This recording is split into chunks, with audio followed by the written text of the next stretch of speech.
Hello guys, ayan. Nagluto tayo ng pusa, carrots at saka ng cauliflower. Ayan, para sa akin, amo na lalaki yan. Yan lang kasi ang kakainin niya. Ayan. Yan ang ating lulutuin natin for dinners for tonight. Ayan, masarap po yan mga lalabs. Halu-haluin lang natin, piprito-prituhin lang yan sa butter. Dito naman guys, nagdidid ako ng kosafarin. Ayan, yung zucchini. Ayan. Ginagad natin yan para gagawin natin mutabal para sa ating lulutuin na chicken, fried chicken. Ayan, gagawin natin mutabal. Tawag na yung mutabal. Ayan. Ayan ang chicken. Minamarinate ko muna siya para pumasok ang kanyang lasa sa kanyang kalaman. Ayan. At pagkatapos niyan mamaya ay lalagyan na natin ng breading mix ang ating manok. Siyempre para mas masarap. Kailangan mas malutong, mas masarap. Ayan guys. At wala pala kaming breading mix. At siyempre harina na lang ang ating gagamitin. Lagyan lang natin ng konting paminta. Ayan. Halu-haluin lang natin. Siyempre, ng salt, nilagyan ko lang na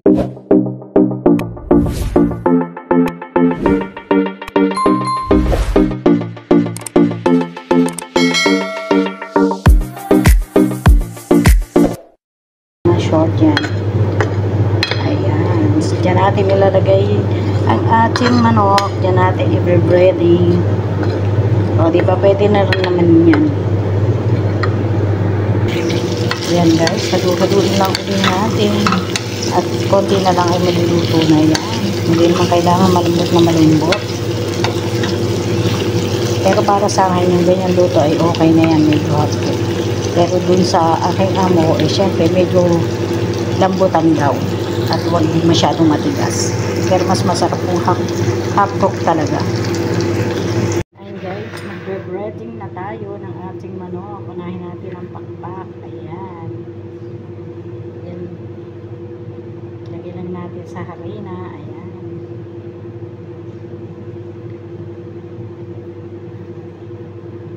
Ayan. Ang legs. Ayan.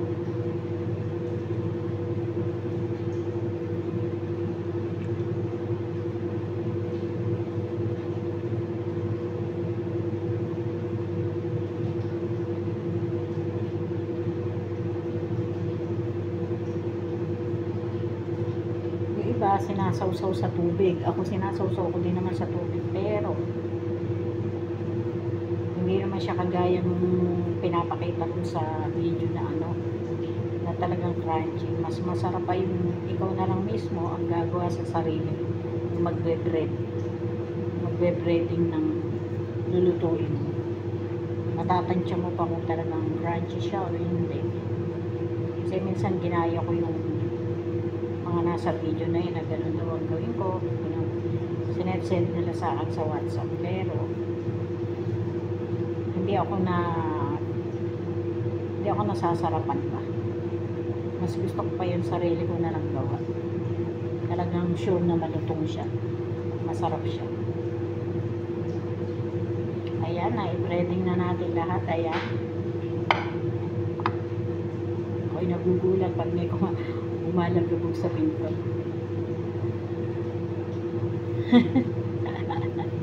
Ayan, dahil nga meron pa tayong natira dito na yan yung egg, isasawsaw pa natin dito yung ating manok. Ayan, pagkatapos i-bread natin yan kasi may itlog yung ating ang marinade. Yan, sure ito crunchy talaga siya. Ay naku, pag ako'y nag-video, alam nyo guys, kumakabog ang dibdib ko talaga.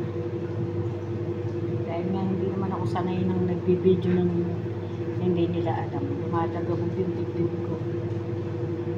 Para bang tingin ko, ang daming matang nakatingin sa akin. Kung sana yung mga matang nanonood yung i-views ka, hindi. Yung mapapagaling. Pwede na! Ang kinakaba ko minsan. Nagluluto ako na nag-video. Pagkatapos hindi ko alam, nasa likod ko pala yung mga amo ko. Kaya ako'y palingon dito, lingon doon. Kaya minsan hindi ako nakikita sa video. Yung niluluto lang ang video ko kasi nakatingin ba ako sa bintana, nakatingin ako sa pintuan, panayan kinon ko. Yun ang ano ko kasi nga baka mamaya nasa likodan ko na pala yung amo ko, hindi ko pa alam. Kagaya ng minsan nag-video ako sa labas, nahuli ko ng aking amo lalaki. Hindi naman ako pinagalitan, nakatawa lang sa akin kasi nga nag-video ako.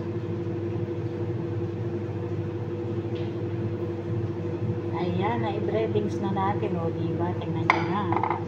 Ayan, pipritoy natin. Siyempre, nagginit na rin ako ng mantika.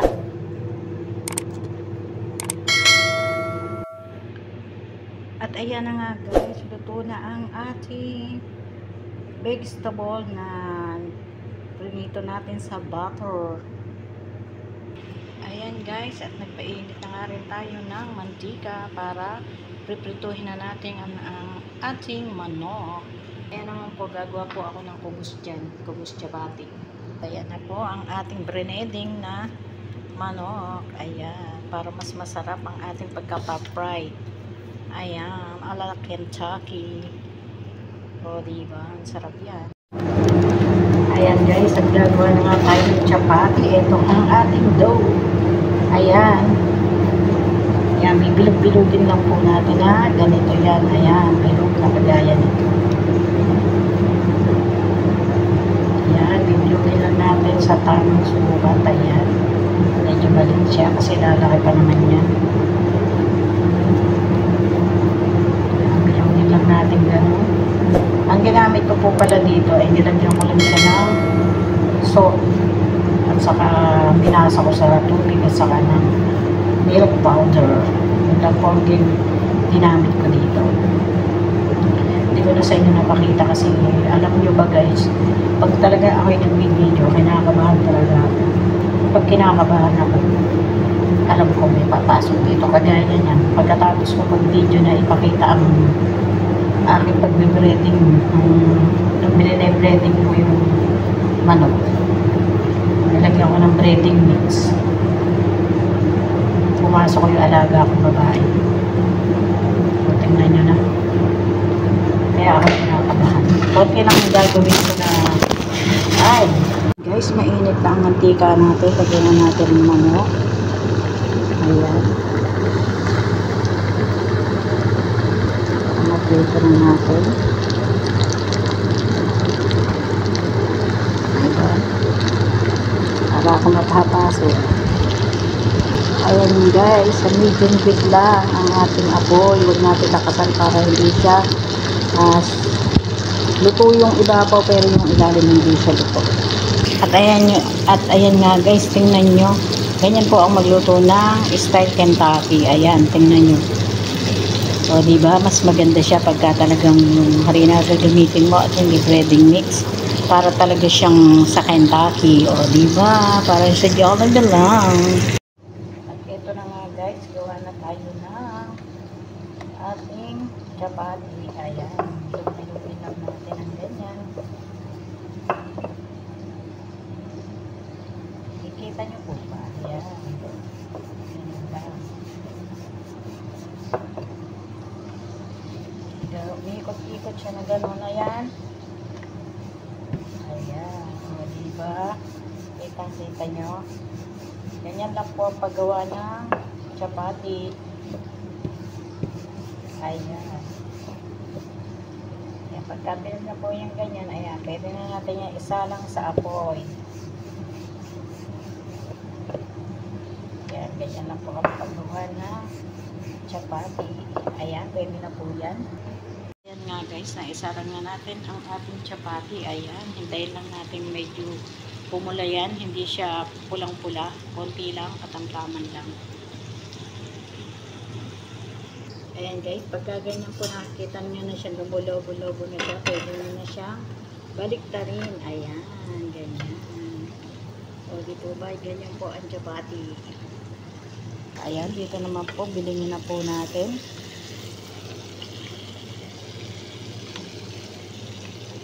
Bilhin na natin. O, dito ba? Tingnan nyo po, o. Para siyang sa Kentucky, o, diba? Ayan, ganyan lang po ang paggawa ng fried chicken. Style Kentucky. Juicy. Sarap. Kita nyo naman. O, di po ba? Para po siyang Kentucky. Malutong po yan. Pagkayari niyang maluto. Sa medium heat lang na apoy. O, tingnan nyo naman. O, di ba? Style Kentucky siya talaga. Yummy.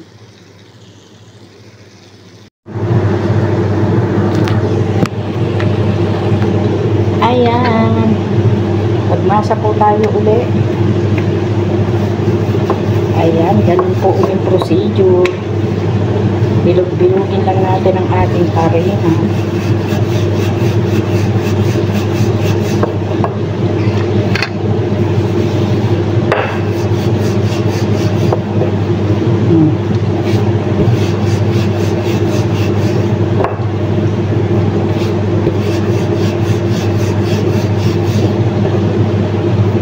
Ayan.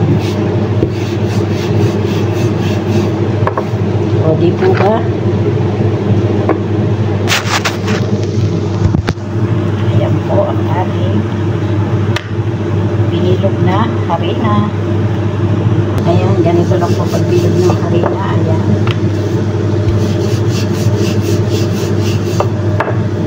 Ayan, bilugin lang po natin.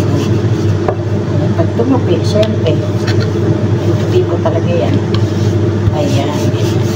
Pusa po siyang umiikot.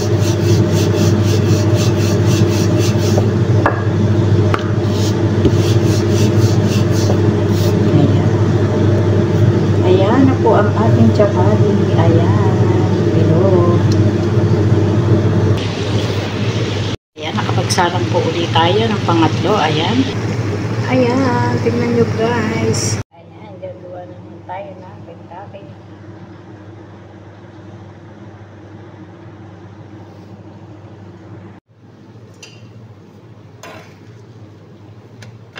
Ayan, ang ganda ng pagkakaluto ng ating chapati. At ayan na nga guys, tingnan nyo naman crunchy ang ating fried chicken. Super yummy. Ayan guys, malapit na siyang maluto. Ayan, tingnan nyo naman. O, diba? Talagang para siyang Kentucky. Ayan, malutong po ang pagkakaluto niyan. At ayan nga guys, luto na ang ating chapati. Ayan, ready to eat na. Ang sarap po yan, malambot. Ito naman po yung zucchini. Ayan. Dudurugin po natin yan hanggang sa magdurog na durog siya. Pagkatas lalagyan natin siya ng tahiniya, konting salt at saka ng black pepper. Ayan, ganyan lang po. Tapos, olive oil sa ibabaw. Ayan guys, nilagyan na natin ng isang kutsarang yogurt at saka ng tahiniya at saka ng black pepper. Haluin natin. Haluin lang po natin yan. At ayan na nga guys, naisali na natin sa lalagyan natin ng olive oil. Ayan, olive oil sa ibabaw. Ayan, masarap po yan. Kung ang talong ay iniihaw para gawin mo tabal, yan naman po ay para ba siyang lalagyan mo siyang konting tubig, gagadgadin mo siya. Ayan, hanggang sa lumambot siya sa mahinang apo. At ayan na nga guys, luto na ang ating chicken. Ayan, crunchy po yan. O diba, sarap yan. Siyempre, ang ating niluto sa butter, ang ating pagninito sa butter na vegetable, ang ating chapati, ang ating ginawang zucchini. Siyempre, meron tayong appetizer dyan. At ayan, ready to eat na po yan. Ayan, galing na natin sa loob para sila ay makakain na. At kaya nga guys, tapos na tayong magluto. Ayan, maghuhugas naman tayo ng ating mga pinaggamitan. Ang ating mga ginamit, pagkasa naman natin. Ayan, maghuhugas naman tayo ng ating mga pangkapal. Ayan, ganyan lang po ang buhay namin dito ng mga OFW. Araw-araw po ganito. Ang aming po, lagi na sa pagluluto, ayan. Luto, ugat po ang mga pinaggamitan, ayan. O, at double din lang ang makaka-relate sa atin. So, diba? Kaya rin na magluto, maghuhugas ka ng plato. Kasi ganun din naman sa bibig. Kaya lang natin magluto, maghuhugas naman tayo ng ating natin. Pero, mas lamang dito dahil kaya ka dito maghuhugas na lutuan mo, pinagamitan mo, yan, at kaya yan, yung hugasan ka, hindi lang kang ato sa mga. Kahit nga piluto na, pag-ising mo sa umaga, marami ka pa rin hugasan. O diba, mga paulit, yan din. Kaya rin yung maghugas, ayan, pagdating ng marami ka rin manaling hugasin sa umaga, pag-ising mo, nakatampak yan, kasi yung mga ginagamit. Ganyan lang ang buhay namin dito, mga OFW. Pero okay lang, laban lang. Pahami ng buhay. Siyempre, para sa pamilya, lumalaban tayo. At siyempre, ayan na nga guys. Ako nagtatapusin ang aking video. See you next video. See you next vlog. Bye-bye. Thank you for watching.